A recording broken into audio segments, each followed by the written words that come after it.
Cowboys exploring ways to get Kavontae Turpin the football more effectively, more in a way that will better suit his skill set. All right. That's the focus of today's show here. Discounted waggle on that QR code right there. Get you some. And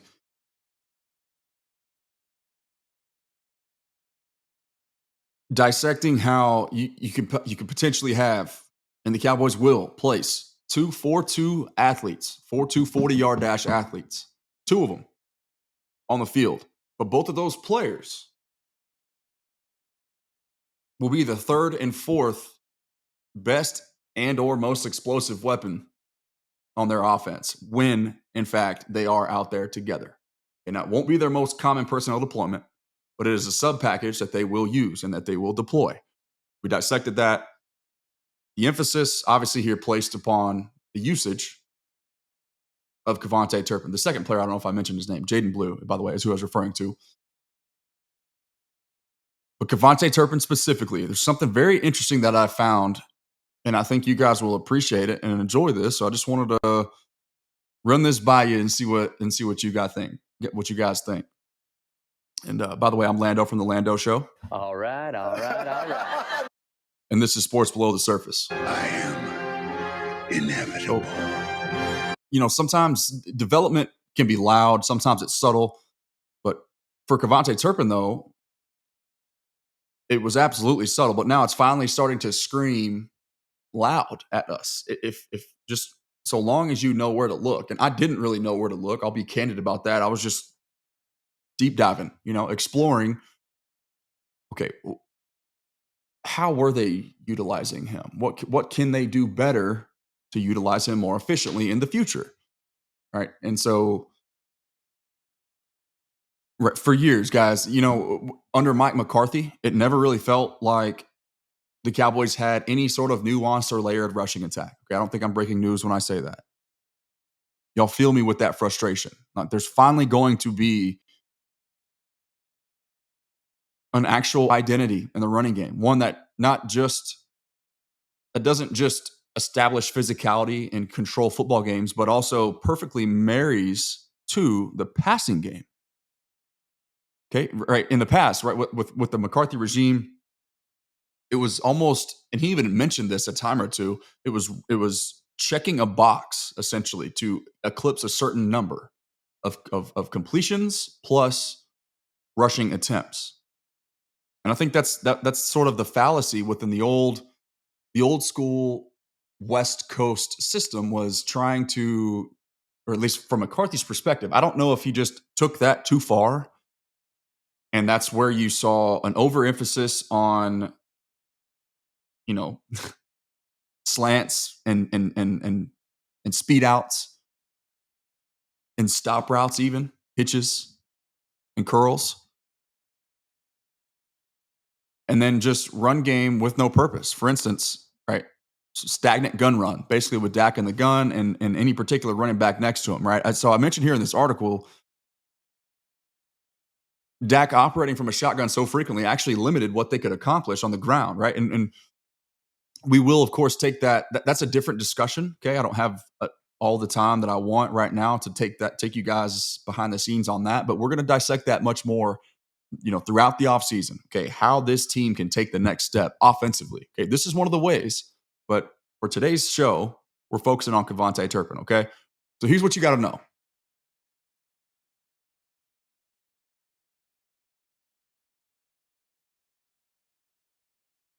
Kavontae Turpin, best known, obviously, for his explosiveness as a return man, okay? Often depicted as a return specialist, which he is. But return specialists only don't, I guess they could. If you're that dynamic, like Devin Hester types, you could generate a contract extension if that's all that you do. But if you're good enough in the return game to generate a contract extension, which he is, then of course you want to find ways to get him the football. Now, there's actually an out. If you look at the Spotrac, the guarantees with this contract, this doesn't mean that Kavontae Turpin has to be here for 3 years, okay? The Cowboys could get out after year 1 if they really want to with the post-June 1. It'd be very seamless. But the point is, I think Shoddy and company are going to have a much better plan for his services. And that began with the extension, and then Shoddy touching on how, I think I have the quote right here. Let me get to it for a second.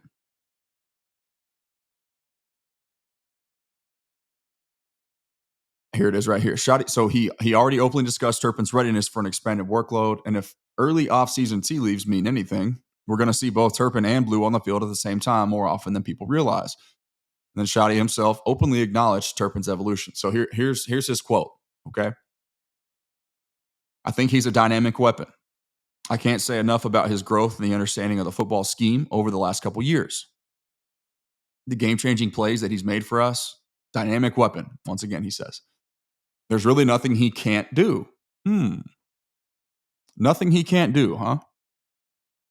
We're moving him in positions that 2 years ago we would think, I don't know if that's going to work out.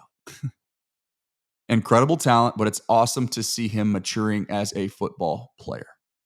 So what does that mean? Maturing as a football player. That means total mastery or a better understanding of the entire offense, not just duties as a return specialist, okay? There's a reason why, let me show you guys the thumbnail here for you to take a peek at. There's a reason why I have running back circled.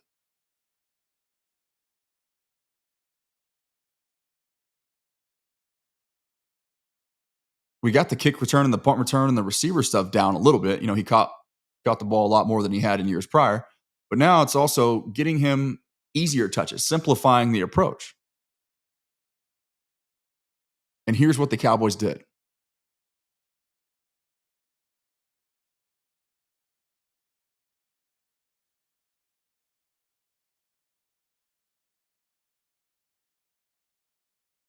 Scroll down just a little bit more here. We'll see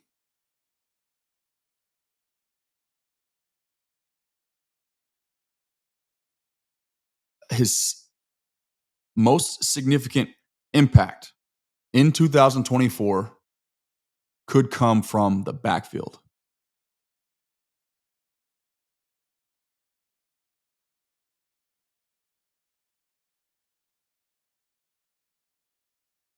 His most significant impact in 2024 could come from the backfield. Damn! It sounds bold, sounds hot, like a hot take even. I promise you it's not. And let me show you why, okay? In 2024, Kavontae Turpin's first 7 carries of the season were exactly what you'd expect, right? Jet sweeps, end-arounds, motion plays from the slot, that whole thing, okay? It's east-west concept stuff, just designed to get him to the edge, to the perimeter, just in space, okay?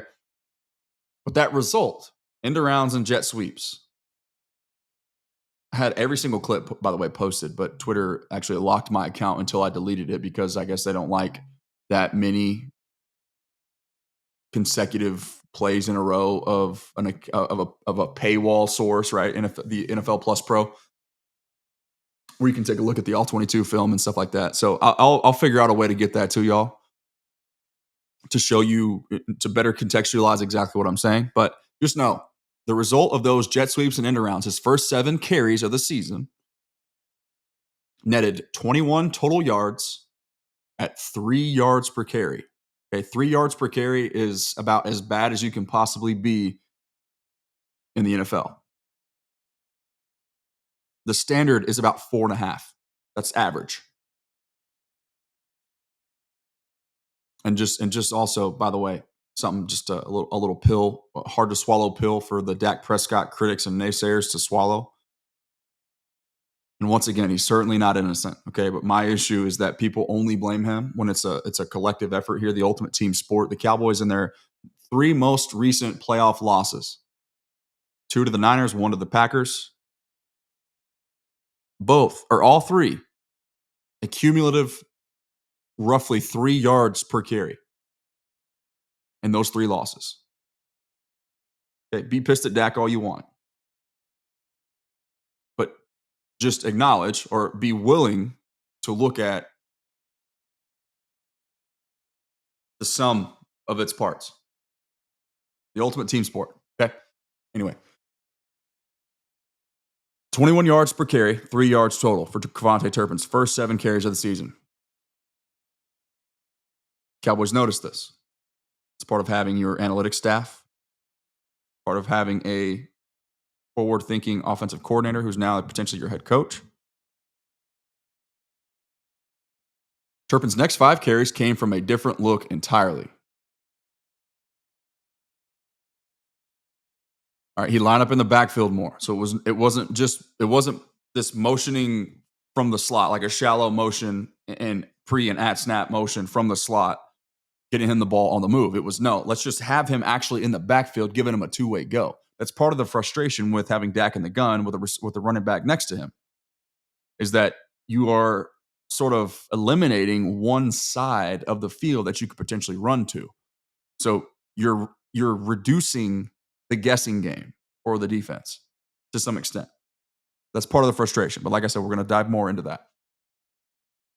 Okay, his next 5 carries, they put him in the backfield, more traditional handoffs, attacking north and south of setting instead of trying to race to the sideline. What happened? 9.6 yards per carry. 9.6.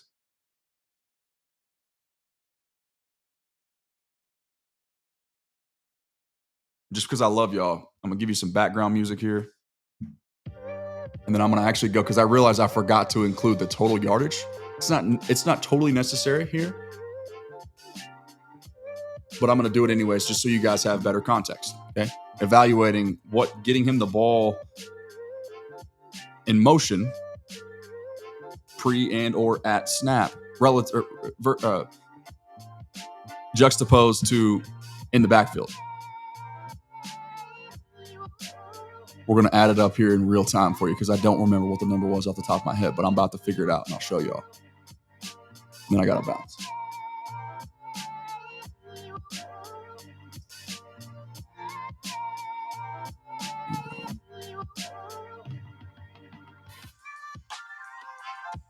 This is NFL Plus Pro. I want to share this with you, but I don't want this to get copyright, to get a copyright strike. So I'm not going to, but I am going to add it up for you.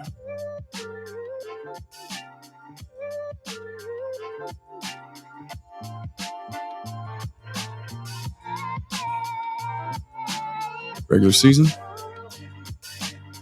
Turpin.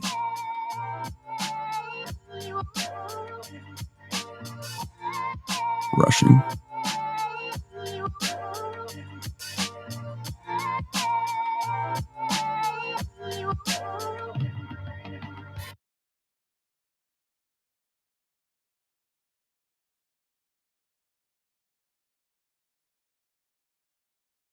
Okay. So we have his first carry from the backfield came against the Cincinnati Bengals. That one went for 10 yards. So we got 10. Next carry against the Panthers went for 16, plus 16. Next one, also against the Panthers, went for 11, plus 11. Next one went for 12 yards against the Bucks, plus 12. And the last one, no gain, also against the Bucks, so plus 0. That equals 49 divided by 5 equals 9.8. And so I guess I have the math wrong as well. It's not 9.6, it's 9.8 yards per carry. So 49 total yards on 5 carries with Kavontae Turpin lined up in the backfield. That's what we got.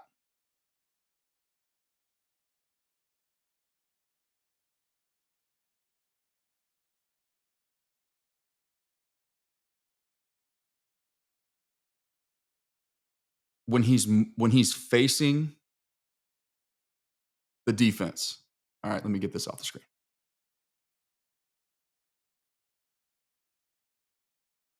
It's a much closer simulation to what he sees in the return game. He's not running sideways when he's catching punts and kicks. No. He's facing this way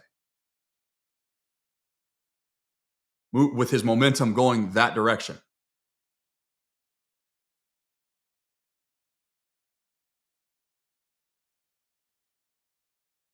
This discussion here plays directly into the Deuce Vaughn take that I have as well. I've tried to explain this in the past. I need to do a better job of touching on it probably.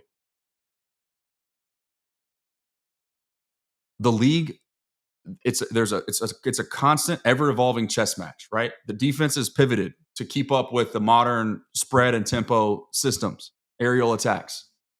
Heavy emphasis on quarterback and passing game. Defenses had to counter that with smaller, more able-bodied coverage men, more DBs on the field, oftentimes. Lighter, faster, more athletic linebackers, edge players that can chase, track, sometimes drop into coverage. So the sideline to sideline stuff that used to work when you put a 4-2 athlete, get him the ball and coming around the edge, it used to be more effective than it is today. There's a line of delineation. That trend began to switch, to shift about 2016-ish.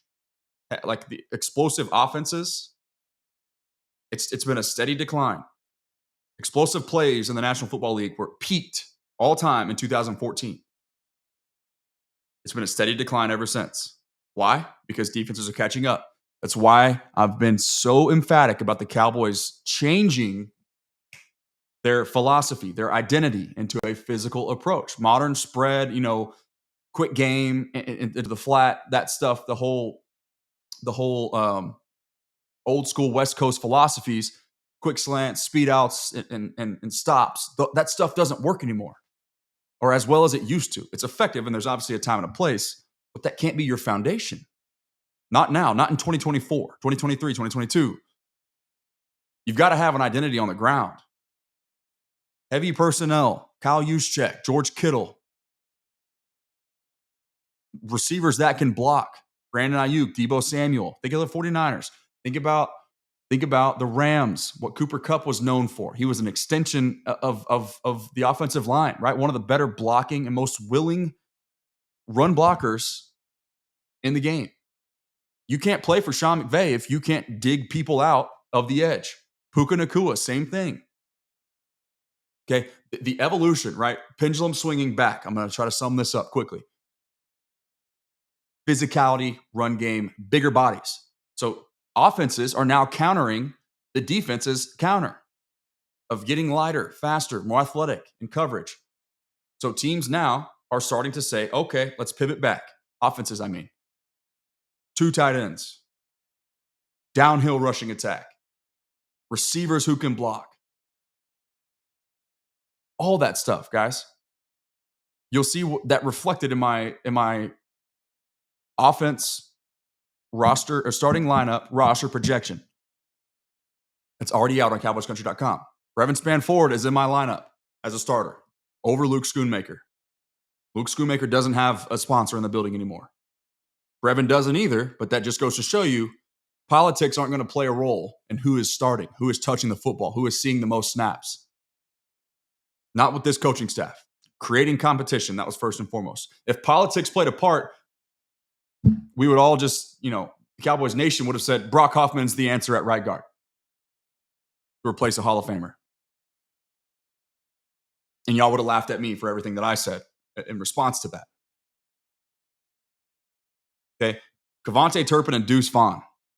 If you get them going side to side, they're not fast enough or big enough to surprise people.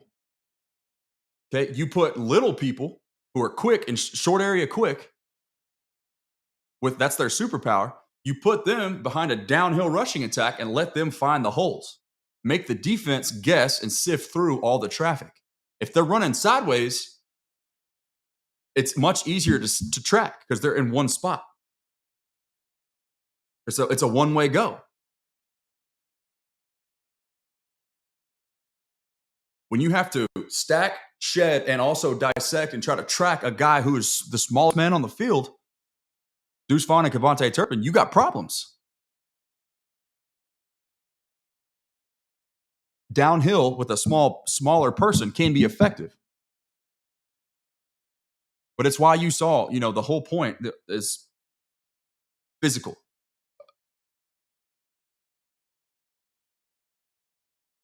A different identity. Why Derrick Henry was as successful as he was, because he's a deviation from the norm, or at least he's the opposite of what defenses are built to stop. Josh Jacobs, same thing.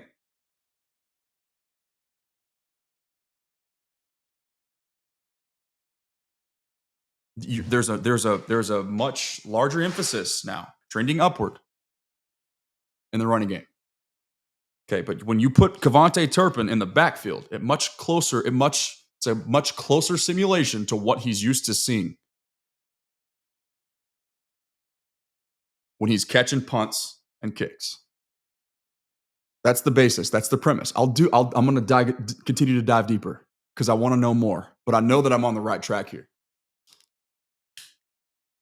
This is the below the surface analysis that you guys get. I hope that you appreciate it. I hope you enjoyed it as much as I did, just having to learn all this stuff, just kind of finding these nuanced nuggets to showcase and highlight and bring to light. Okay. Don't forget, scan this QR code for discount and Waggle merch. That's what we're always wearing, always rocking. It's, in my opinion, of course, the best and fastest growing golf apparel manufacturer in the game. All right. Make sure you help me. All you got to do, the best and the cheapest way to continue to support me is just to hit the like button, assuming you're already subscribed. If you're not already subscribed, guys, help me get to that 5,000. That 5,000 mark. That's the next milestone we're trying to break through. Of course, other means of supporting the channel are right here. I do have Venmo and CashApp. It's I guess it was brought to my attention that YouTube takes 30% of every super chat. So if you want to bypass the 30% and make sure that all gets to me, that's great. That's fine. It's much appreciated, and we'll continue upgrading this platform, technologically speaking and or otherwise. But once again, just the best, the cheapest way to help me out. Thumbs up.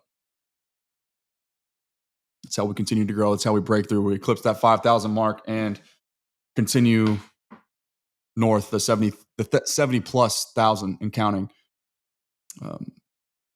across all platforms. So I can't do this, guys. I can't do this without you guys. I really can't. And I really appreciate all the feedback, all the support, all the discussion. The community is growing. And this is I'm so blessed to be able to do what I get to do. And like I said, it's thanks to you. So with that, remember that prayer changes things and the war is already won.